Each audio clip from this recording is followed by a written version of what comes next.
What's up, everybody? This is Fred Richani of TSC News here to recap WWE NXT TakeOver Toronto, November 19th, 2016. We had 3 titles on the line. We had 2 title changes. We have a new NXT Dusty Rhodes Tournament Classic winners. We have new NXT Tag Team Champions, and we have a new NXT World Champion. That's right, in the main event, Samoa Joe pinned Shinsuke Nakamura clean in the middle of the damn ring with a muscle. I got that hustle buster to regain the NXT Championship and become the first ever 2-time NXT Champion.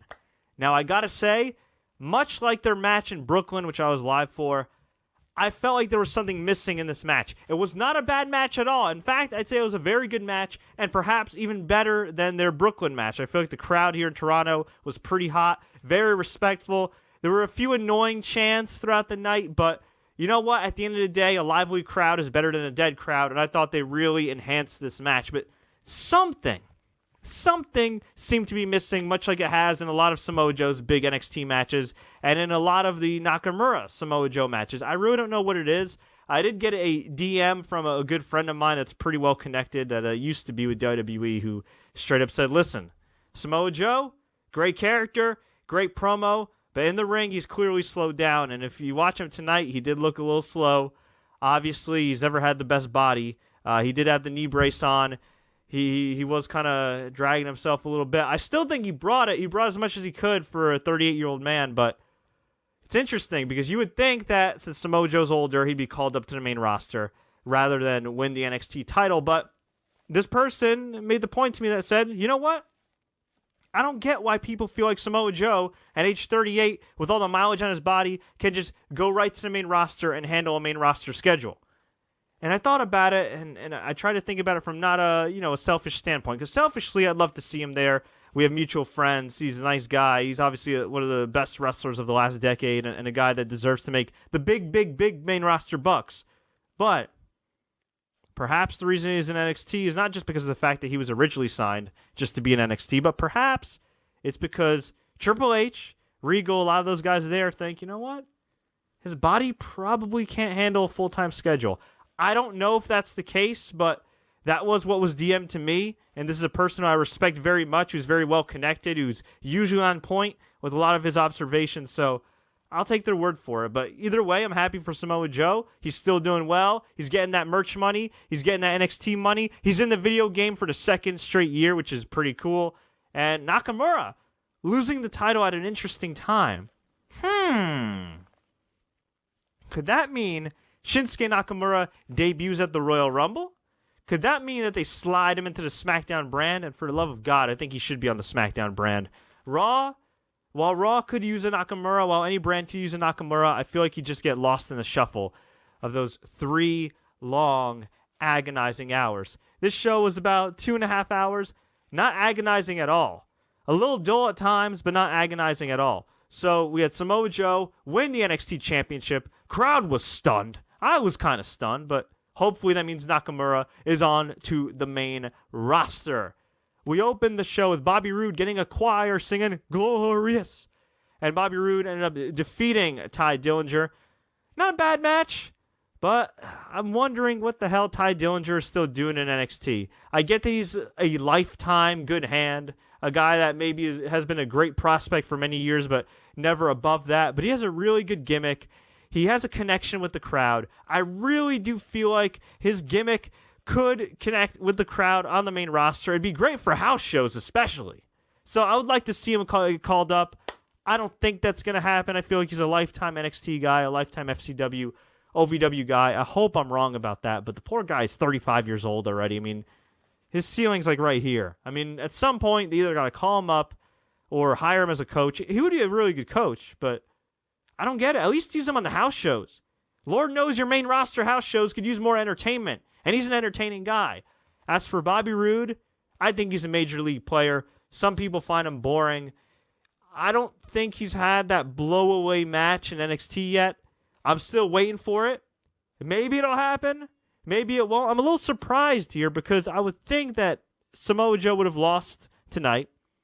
Shinsuke would retain, hold the title for a little bit longer, have Bobby Roode win the title, and then Nakamura can go up. Now that Samoa Joe's won, you would think that unless they're going to turn Samoa Joe babyface, that would mean that a babyface is going to challenge Samoa Joe. Now, it could be Nakamura again. I really don't want to see another never-ending Samoa Joe feud like you had the never-ending one with Finn Balor.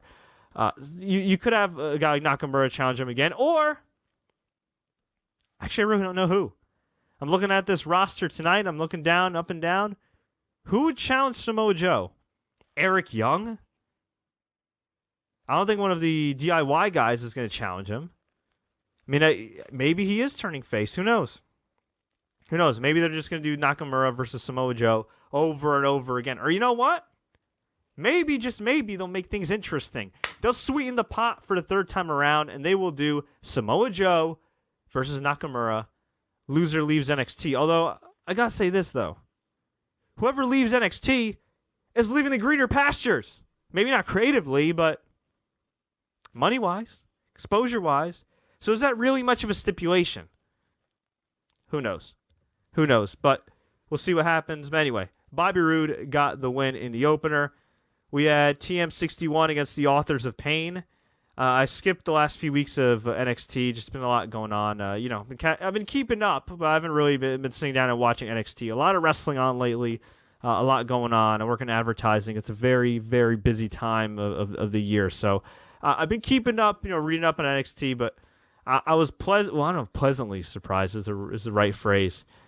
Uniquely surprised to see that Paul Ellering was being hung up in a cage all the way in the top, which is kind of creepy and kind of weird. And I guess if you're into that kind of stuff, I'm not going to judge. But apparently this was a match stipulation, not a fetish. So he was locked up in the cage.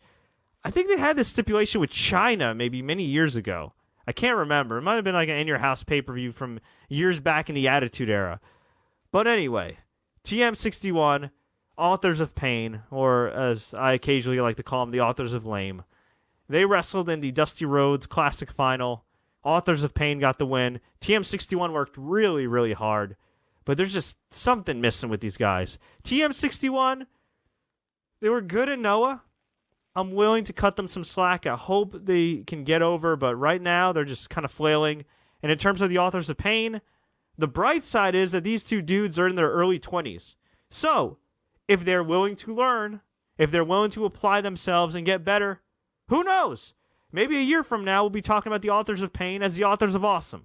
But right now, not so much. Also, Triple H finally decided to show up to work 10 weeks later after helping Kevin Owens win the title, and he presented him with the trophy.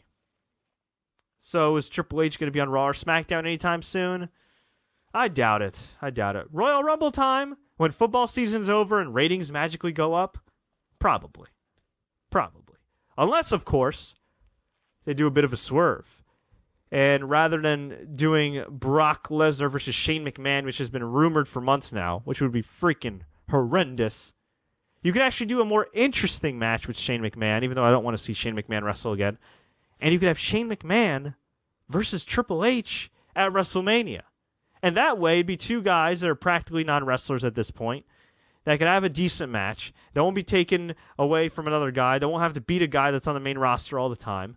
And, it would play into the real beef. I mean, I feel like there's some real beef between Shane McMahon and Triple H. I don't think any of them have been in the same segment since Shane McMahon's come back. Who knows? Maybe they wouldn't want to put their differences aside. Maybe they would. I feel like that'd be a more interesting story at this point than Rollins versus Triple H. I feel like it could be a lot better than Brock Lesnar having to sell for Shane McMahon. My goodness gracious. Ugh.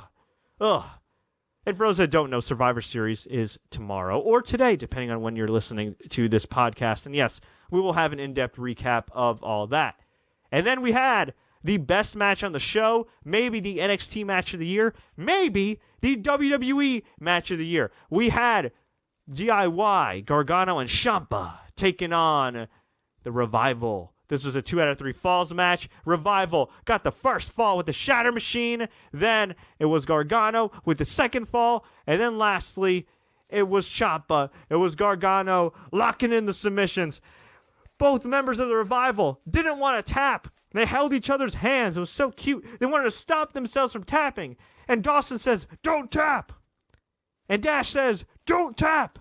And what do you know? Both tapped out at the same time. Crowd went nuts. This little recap doesn't do it justice. Go out of your way.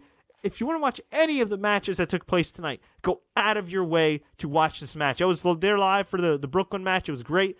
This was even better, if you can believe that. It was excellent. Excellent. So go out of your way to watch the Revival versus DIY for the NXT tag titles. This was a classic. I know the "you deserve it" chant is so old and overdone and has jumped the shark, but my God, these four men deserve the spotlight they got tonight. They are on another level. I'm sorry. There's a lot of really good main roster cats out there, but these dudes, especially together as teams, are on another level. And I hope we see them on the main roster soon. Just excellent. Excellent. And then we had Asuka versus Mickie James. Pretty good match. Asuka got the win with a quick submission at the end. This just came out of nowhere. The good thing was that Mickie James actually made Asuka sell a bit, and it was nice to see Asuka actually look somewhat vulnerable. I feel like her selling was better in this match than it has been in past matches.